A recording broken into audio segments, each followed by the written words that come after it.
Okay, get ready to dive into some seriously intriguing stuff.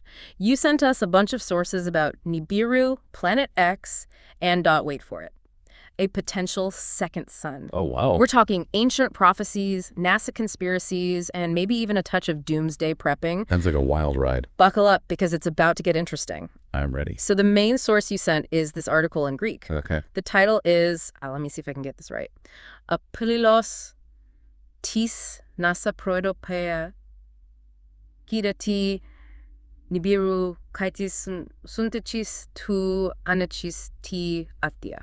Which translates to NASA employee warns of the arrival of Nibiru and its consequences. Can you handle the truth? Yeah. The title itself is quite a hook, isn't it? Designed to pique curiosity and maybe even stoke some fear. Definitely dramatic. Yeah. At the heart of this article is an interview with Pattie Brassard, someone who claims to be a former NASA employee with, like, insider information. Classic tactic, right? In these kinds of conspiracy theories. Establish credibility by associating yourself with these prestigious organizations, hinting at access to classified information. It's like, I know something you don't. Exactly. Yeah. Plays into our fascination with the idea of a hidden truth, a reality that's, kept from us Right. by those in power. But let's delve into her claims about Nibiru itself. Okay, so she describes it as a whole system, not just one planet. They're calling it Planet X. And get this, she says it even has a second sun. A second sun. A tenth the size of our own. Now, this claim, this directly contradicts our current understanding of the solar system. I mean, astronomers have been mapping the skies for centuries, and a second star, within our solar system would be impossible to miss. The gravitational effects alone would be readily observable. I see, but this article goes on to say that one of the planets in this Nibiru system, called Blue Kachina, is 4 times the size of Jupiter. And they even tie it to the Hopi Native American traditions. It's a clever tactic, weaving existing mythology with scientific-sounding claims. To make it more believable. Exactly, to create this more compelling narrative. But if Jupiter is the largest planet in our solar system, wouldn't a planet 4 times its size have been detected long ago? Well, logically, yes. Okay, so we have a former NASA employee claiming insider knowledge, a mysterious planetary system, a second sun. Where does this narrative go from here?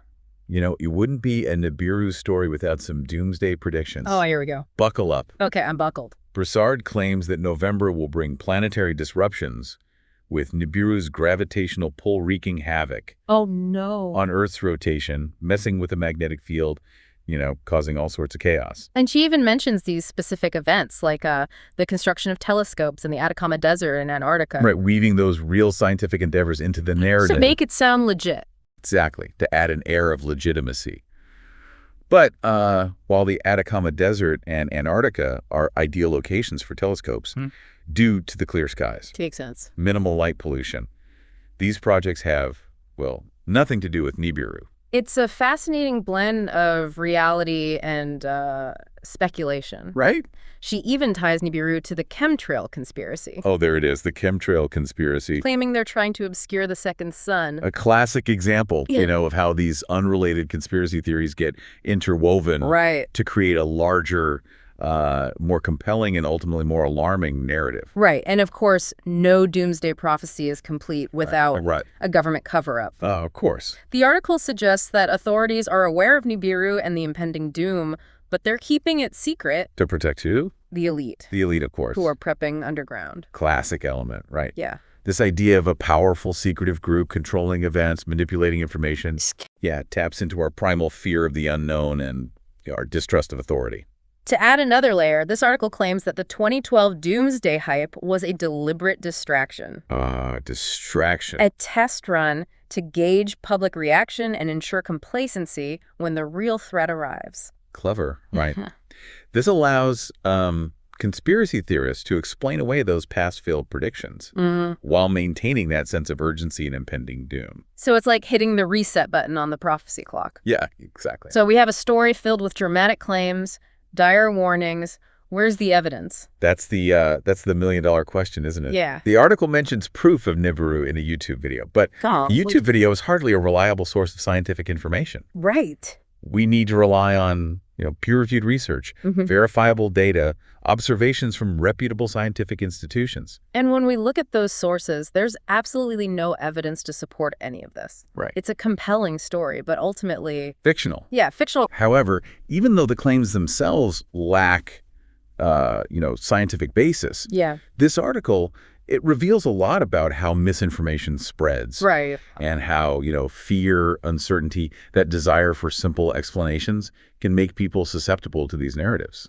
It really makes you think about how important critical thinking is. Absolutely. And how we need to evaluate information carefully, especially in today's world. Especially in the digital age. Yeah.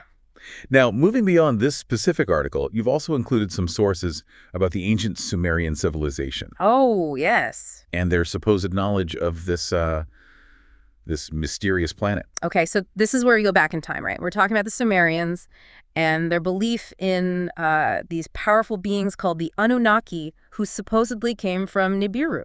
The Anunnaki become central figures, in those ancient astronaut theories. Right. Often depicted as these advanced beings visiting Earth in the distant past. They supposedly mined for gold, interacted with humans. Right, even played a role in our genetic makeup, according to some. It's a fascinating blend of, mythology and archaeology and a lot of speculation. Liz. These sources even claim that the Anunnaki left behind clues about Nibiru's return, encoded in ancient texts and monuments. Interesting, but these interpretations of ancient texts and artifacts, while intriguing, need to be approached, with a healthy dose of skepticism. Of course. I mean, the Sumerians, they were an advanced civilization. Yeah. Impressive astronomical knowledge for their time. Yeah. But attributing their myths to, extraterrestrial visitation requires a leap of faith. Okay, so we're seeing a pattern here. Right. Sensational claims, intriguing narratives, lack of concrete evidence. It's a familiar refrain. But it's so interesting how these ancient myths, like the story of Nibiru, still resonate with people today.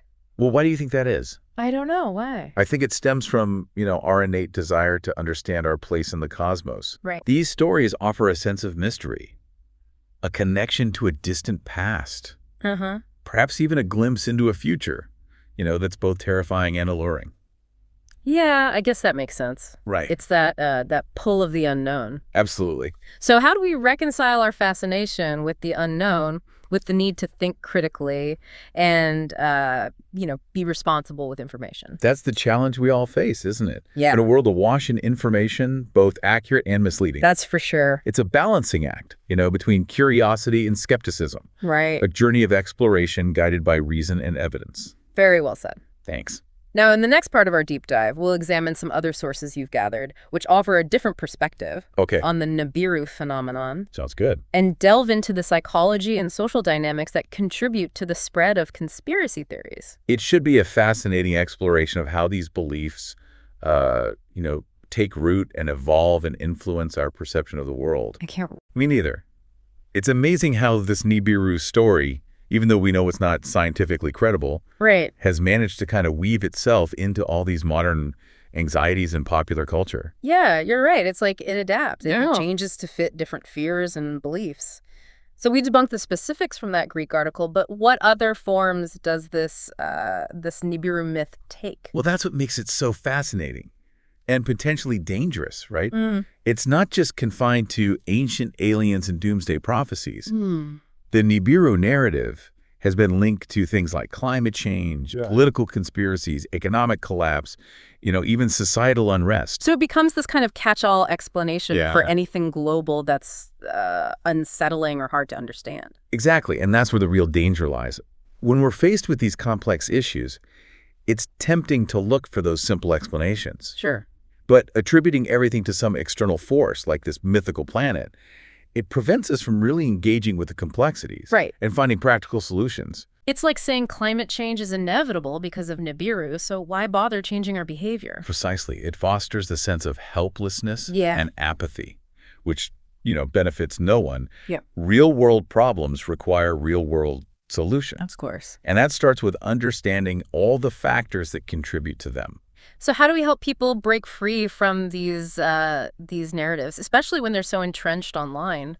It's a tough one. Yeah. Education and critical thinking skills are key here. Right. We need to give people the tools to evaluate information, to recognize bias, identify those logical fallacies. So not just blindly dismissing everything. No. But having, like, a healthy sense of skepticism. Exactly. I mean, there are genuine conspiracies throughout history. Right. Events involving a small group of people acting in secrecy. Sure. But these grand narratives that try to explain everything, right. Claiming this secret cabal controlling everything. Yeah. That requires a much higher burden of proof. I see. There's a big difference between, like, a small, localized conspiracy and one that's supposedly behind everything. Huge difference. So, discernment is important. Absolutely. We can be curious. We can explore different narratives. Of course. But we can't abandon reason and evidence. That's the key. It's finding that balance between open-mindedness and critical thinking. Absolutely crucial in our information-saturated world. You mentioned that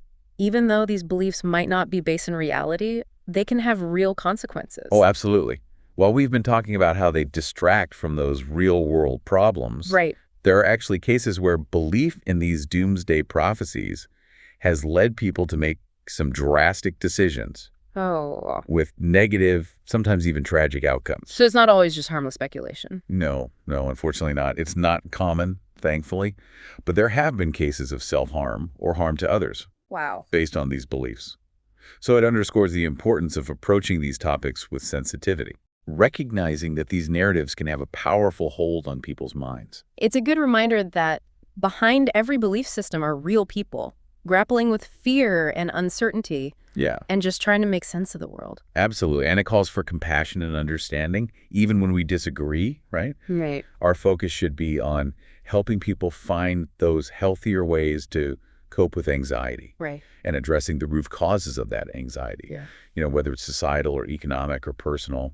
It seems like doomsday prophecies have been around forever. Oh, yeah. Why are we so drawn to these end-of-the-world stories? It's a question that's been around for centuries. Right. I think it's rooted in a few things. Our natural fear of the unknown is a big one. Sure. Our brains are wired to scan for threats, anticipate danger. So in a world that often feels chaotic and unpredictable, doomsday prophecies provide, like, a weird sense of order. Exactly. They offer a framework, a timeline, a way to impose meaning on the randomness of existence. Right. It might be a bleak outlook, but it's still a structure. Yeah.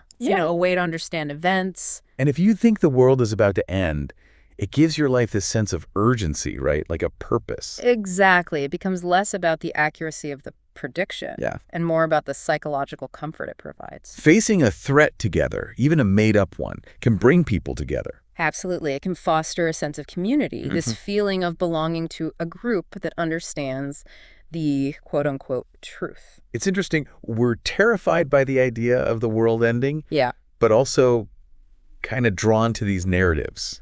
It is a fascinating paradox, isn't it? It is. Speaks to the complex nature of, human psychology. Right. Our need to reconcile our fear of the unknown with that desire for meaning and connection.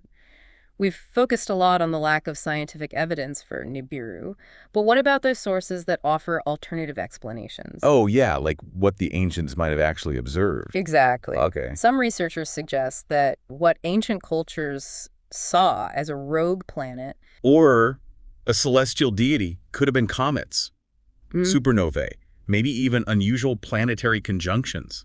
So instead of a planet on a collision course, it could have been a comet just passing by. Exactly. Leaving that, brilliant fiery trail. Right. It makes you wonder how many myths and legends came from those kinds of events. It does, doesn't it? Seen through the lens of the beliefs and knowledge of their time. That's the beauty of studying ancient history and mythology. Yeah. We get to see how different cultures perceives the cosmos, how they tried to make sense of the universe. It also reminds us to approach these ancient stories with humility. Absolutely. We can't just impose our modern understanding on people who lived in a completely different time. We need to understand their observations and interpretations within their worldview, not our own. Exactly. And this reinterpretation of the Nibiru myth also reinforces something we've been talking about. What's that?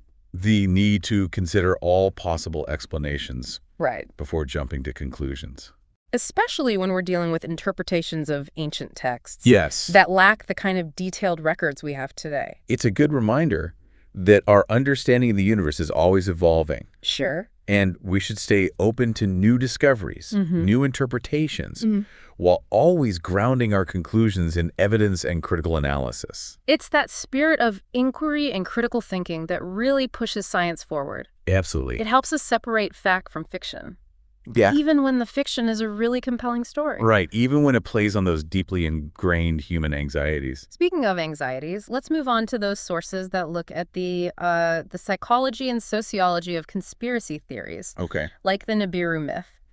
These sources offer a glimpse into the human need to find explanations, to look for patterns, to create narratives that help us make sense of the world. It seems like it's just natural to try and connect the dots, to find meaning, even if those connections aren't real. And, during times of uncertainty or upheaval, these narratives, with their simple explanations and clear enemies, they can be very appealing. So when traditional sources of information fail to provide answers, people look for alternatives. Exactly, and that's where these conspiracy theories step in, right?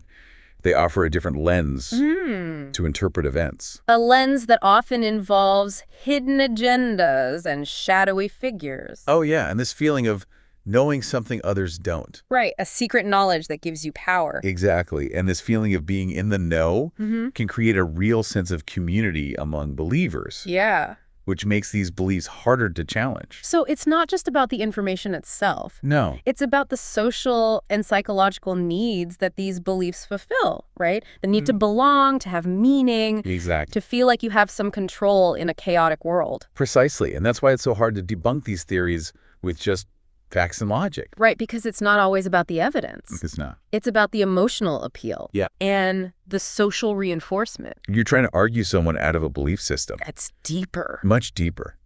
Than just misunderstanding facts. Absolutely. It's about needing to understand, to feel secure. Exactly. And that's why it's crucial to approach these conversations with empathy and understanding. Right. Recognizing that these beliefs might be addressing some real underlying anxieties. So how do we create a society that's more resilient to this stuff, especially in the digital age? Well, that's a big question. It is. Researchers, educators, policymakers are all wrestling with it. Yeah. The sources you've gathered suggest a multifaceted approach, one that addresses both individual and societal factors. Like what? Well, for starters, we got to address the root causes of anxiety and uncertainty that fuel these beliefs. Okay. Things like economic inequality, political polarization, climate change. These create fertile ground for distrust and fear. So to make a society less susceptible to these narratives, we need to make people feel more secure, more empowered, more hopeful about the future. Exactly. We need to create a more just, equitable, and sustainable world. Right. Where people feel a sense of agency and belonging instead of fear and alienation. And we need to give individuals the tools to navigate the information landscape. Absolutely. Critical thinking skills. Yeah. Media literacy. Right. Teaching people how to evaluate information sources, recognize bias, identify those logical fallacies. It's about empowering people to ask the right questions. Yes. Like, who's sharing this information? Yeah. What's their agenda? What evidence is there? Exactly. So it's not about shutting down curiosity or becoming cynical. No. It's about giving people the tools The mindset. to be smart about the information they consume. Precisely. It's about being active participants in the search for truth. And recognizing that it's a journey. Yeah. It requires constant vigilance, a commitment to critical thinking. Now let's move on to that final source you sent, which explores the connection between the Nibiru myth and doomsday prepping. This is where the fear of a cosmic apocalypse actually turns into real-world actions and preparations. This is where it gets real. Tell us more about these doomsday preppers. What drives them? Well, doomsday preppers come from all walks of life, different backgrounds, professions, income levels. Okay. But they're united by this belief that a catastrophic event, whether it's a natural disaster, economic meltdown, a pandemic, or even a cosmic event like Nibiru, is imminent. So it's not just fear of a specific event, but a more general anxiety about societal collapse. Right. They see themselves as realists, acknowledging the fragility of our modern civilization. And they're preparing for a world where they might need to rely on their own skills to survive. Right. So they stockpile food, water, medical supplies, tools. Sometimes even weapons. It's like a modern-day Noah's Ark. Yeah, preparing for a flood that could engulf society. It's a compelling analogy, isn't it? It is. That act of preparing for disaster, whether it's real or imagined, speaks to something deep within us, right? That instinct for self-preservation. Absolutely, the desire to protect ourselves, our loved ones from harm. But what drives this level of preparedness? Is it purely fear, or is there more to it? Well, it's a bit of everything, really. Fear is a big factor, for sure. But there's also a sense of adventure. Adventure? Yeah, a desire to be self-sufficient, not rely on systems they believe are going to crumble, and a distrust of authority figures, institutions. So they see themselves as more rugged, capable of surviving outside the system. Yeah, they're not waiting for a handout, they're taking control. It's empowering in a way. Right. And this whole mindset fosters a strong sense of community. They form networks, share knowledge, resources, they practice skills together. It's a support system that goes way beyond just the practical stuff. It's like a subculture with shared values, beliefs. Absolutely. We might not agree with the whole doomsday thing, but you got to admire their dedication to being prepared, resourceful, building that sense of community. I agree. Their focus on practical skills, resourcefulness, that community aspect. Yeah. Those are valuable lessons no matter what you believe about the future. You mentioned before the spectrum of preparedness from basic precautions to the extreme. Right. Where do you draw the line? When does responsible planning turn into paranoia? It's tricky. Depends on the individuals, their motivations. On one end, you have folks just taking sensible steps. Like having an emergency kit, a family communication plan. Exactly. Securing their home, maybe learning some basic first aid. Stuff everyone should probably do. Right. It's about mitigating risks, being a little more self-sufficient, taking responsibility. And all good things. Absolutely. But then there's the other end. The folks prepping for total societal collapse, the whole 9 yards. Right. Stockpiles, bunkers, off-grid living, maybe even weapons. That's where it gets blurry. For them, it's rational, based on their beliefs. So the difference is in the motivation, how much it takes over your life. Yeah, it's about balance. Preparedness is important, but not letting fear isolate you. Exactly. Self-reliance is great, but not at the expense of community, of helping each other. Makes sense. Now, in this last part, let's zoom out a bit. Look at the bigger picture. Okay. What does this Nibiru myth say about us? About our relationship with the unknown, our fears, our hopes? It shows how fascinated we are by the unknown. Yeah. Our need to make sense of the universe, our place in it. It taps into those deep fears, end of the world, the fragility of everything. Right, those things beyond our control. It's like these myths are a reflection of our anxieties, our dreams, how we search for meaning. And Nibiru, with this idea of it coming back again and again, it speaks to that anxiety about history repeating itself. Civilizations rising and falling. That theme is everywhere, in ancient stories, modern books, It's that feeling of vulnerability. Yeah, like no matter how advanced we get, there are forces we can't control. And with climate change, all the instability in the world, those anxieties feel very real right now. Definitely. But these stories, as gripping as they are, they can't replace critical thinking. No. We can't just be swept away by them. Right. We got to use information, make smart decisions, work towards a better future. So acknowledge the anxieties, learn from the stories, but then actually do something. Exactly. We have a choice, right? Yeah. Give in to fear or use that energy to build something better. And what about the internet's role in all this? How has it affected the spread of conspiracy theories? Oh, the internet, it's complicated. It is. On one hand, so much access to knowledge, connecting people. Yeah. But it's also made it easier for misinformation and conspiracy theories to flourish. It's hard to know what to believe. It is. Too much information, moving too fast, no one to filter it all. And social media, with its algorithms, it's like they're designed to trap you in these echo chambers. They kind of are. Where you only see what confirms your beliefs. And those online communities, they can become breeding grounds for misinformation. Claims get amplified, different opinions get silenced. It's a recipe for trouble. It can be. So how do we deal with this online world? Yeah, how do we stay informed but also stay critical? We have to develop that healthy skepticism, the skills to really analyze information. Like questioning who's behind the information. Right, what your goals are, what evidence they have. Don't just take things at face value. Exactly. And get different perspectives. Check those fact-checking websites. Right. Watch out for stuff that's designed to make you afraid or angry. Because those emotions can cloud your judgment. Absolutely. It's okay to be skeptical, to question everything, to ask for proof. It's a sign of intelligence, not weakness. I agree. Be willing to change your mind. It's not about being right, it's about learning. Yeah, and growing, and getting a better understanding of the world. And we need to do more than just individual effort, right? Like advocate for policies that promote media literacy. Absolutely. Support good journalism, fight misinformation online. So it's about building a culture where we value critical thinking, where everyone can access reliable information, and we can talk about things respectfully. Even when we disagree. It's a big task, but it's important. Essential, really. Well, as we wrap up our deep dive into Nibiru. Yeah, it's been quite a journey. It has. What's the one thing you want our listeners to take away from this? That's a good question. I think the most important thing is to find that balance, between curiosity and skepticism. Curiosity and skepticism. Yeah, be fascinated by the unknown, explore different ideas. But always back up your beliefs with evidence. With reason, with a dedication to finding the truth. Remember, the truth isn't something you just find, it's something you keep searching for. Absolutely. Our understanding of the world is always changing. So as we navigate this complex world, yes, let's use both our heads and our hearts to build a society that's informed, compassionate, fair, and strong. Couldn't have said it better myself. It's been a fascinating journey, this whole Nibiru thing. It has. Ancient history, psychology, misinformation, anxieties about the future, it's all connected. Thanks for joining us on this deep dive. We hope you learned something, maybe had your thinking challenged a bit. And until next time, keep exploring, keep asking questions, and keep searching for the truth.